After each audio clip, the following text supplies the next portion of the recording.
Now, Zandile Khumalo is back in the hot seat, continuing her account of what transpired on the night soccer sensation Senzo Meyiwa was killed. Khumalo was one of those present in the house when the Bafana captain's life was brutally taken away. Let's take you to ENCA's reporter Moloko Moloto, who's been in court following proceedings for us, and he joins us live now from outside court. Moloko, at some point, Zandie, there had to be a 5-minute comfort break. I understand she was emotional. What happened there? What was she talking about that made her so emotional? Yes, that is very true. In fact, it was at the time when she was talking about the ordeal that she has had to observe.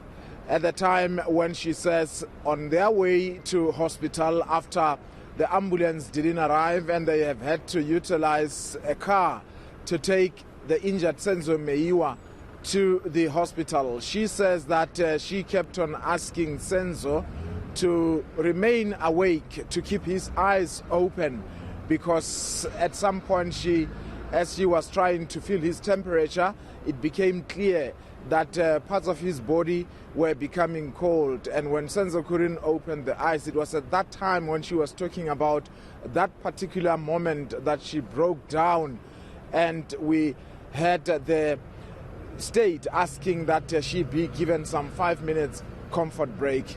Maybe let's listen to that particular moment. Wafika kuSenzo wagijima wadlula usofa lo wafike waguqala ngamadolo. Now, Senzo came and he ran past that sofa or the couch, and he knelt at that very spot where the line had or the light has been shown, just next to that couch. Stand. He knelt down, and it's between the couch and the stand, the TV stand. He knelt on his knees at that very spot. Yes, may I proceed?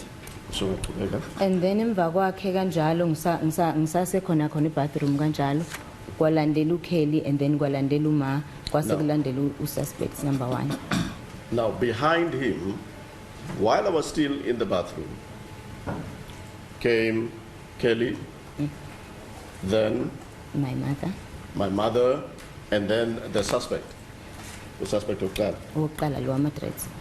Yes, the first suspect, or the first intruder, the one who had dreadlocks on his head. Yes, may I proceed? And then uKelly wafike wamake emva kaSenzo usenze ngaphambili yena ngemuva uma wafike nje wamalanga sesofeni. Now, Kelly came and stood behind Senzo. Senzo was in front, then Kelly, and then the mother behind. And my mother then came and stood at that point that has been shown by the light on that photo, number 65 there. She also spoke about being overwhelmed, during that period. Tell us more about that. Oh yes, but maybe let me start here, Masero, that upon their arrival in hospital, it was clear that Senzo needed immediate attention, and she indicates that her mother was not in the car when they were transporting Senzo to hospital, but at some point she arrived along with Longwetwala, her ex-boyfriend. And she says as they were standing out there, the medical people were attending to Senzo.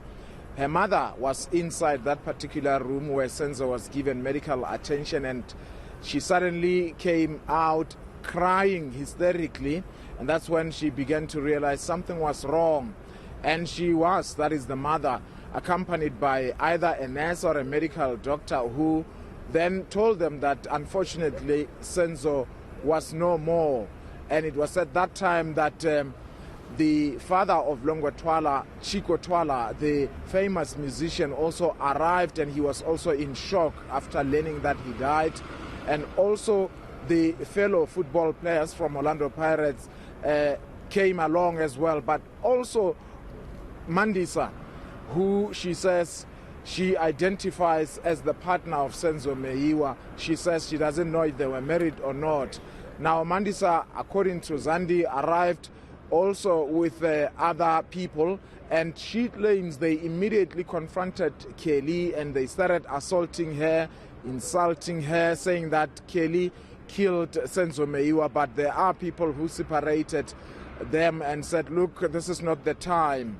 But of course, back in the house, Zandie, after she managed to get out of the bathroom where she said she was hiding at, after realizing that possibly the gunman had left, she then indicates that she tried to call the police, but the way she was so shocked, she could not even dial the 10111 SAPS call center number, and she has had to go and ask help from one of the neighbors. Maybe let's listen to her. Ngase ngiyayithatha ke phone yami mangithi ngiyadayila nakhona ngoba ngase ngithukile angizange ngikwazi ukukhumbula number. Now, I took my cell phone, given the fact that I was shocked or nervous during that time, I couldn't even recall a number that I could punch into the cell phone. Which number did you want to punch in the cell phone? I